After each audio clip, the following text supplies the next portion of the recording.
Hi, welcome to Nina in the kitchen. So you made the risotto Milanese and now you're wondering, what do I do with the leftovers? We're going to make arancini. Arancini translates to little oranges. This is about 1.5 cups of risotto.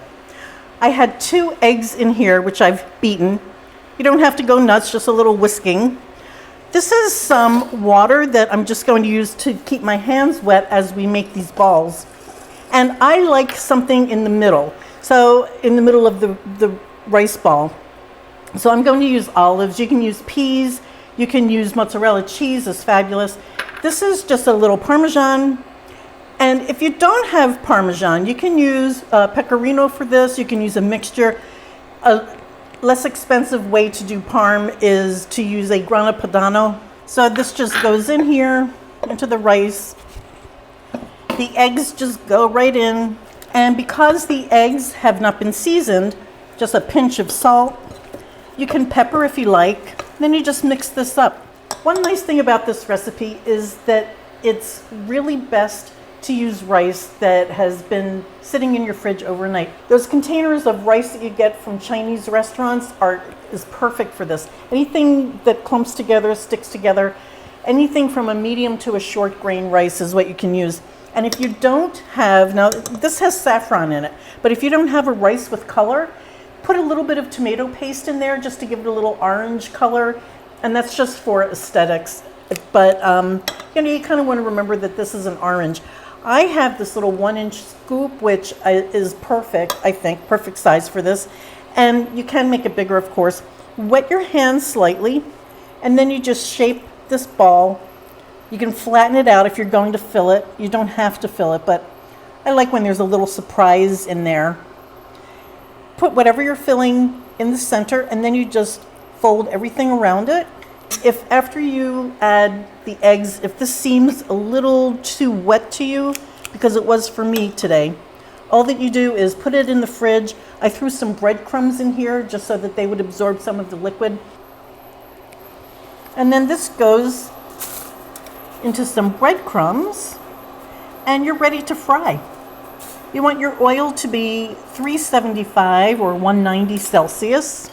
And one way to test it, I'll just take a little breadcrumb, throw that in there, and if they sizzle just like that, then I think that's ready to go. I'm just going to do a few more balls and we'll start frying.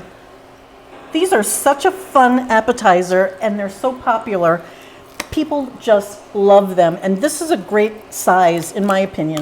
If you have cocktails or a glass of wine, this is perfect. But some people like them bigger, and if you do that, I would suggest that you do that when you sit down to a table because you're going to need a fork.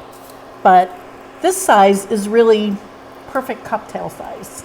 Well, these are ready to fry. What you want to do is put them in something like this and very carefully drop them.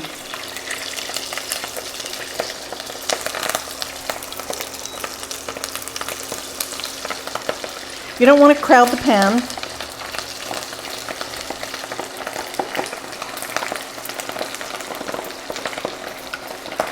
This isn't a vegetable oil. You could use olive oil, canola, even lard. And I have some paper toweling to put these on when they come out. So you just wait for them to go golden brown. You don't even need this much oil. You can just keep rolling them around and use less oil than this. They're so delicious. Now that they're in there, I'm seeing the end of the rainbow here.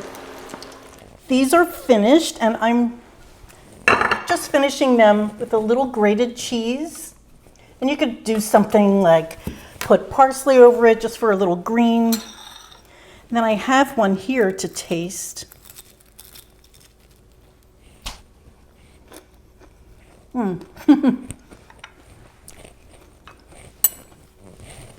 It's creamy on the inside, really crispy and crunchy and delicious on the outside, and cheesy. So you can't go wrong. And like I said, it's a perfect cocktail food. So I hope you try this. If you make risotto, this is absolutely a must. If you have friends coming over for cocktails, what a simple, easy thing to do, and it's delicious. So thank you so much. Chin chin. Thank you for watching, guys. You know I appreciate it, and come on back for more stuff. Bye.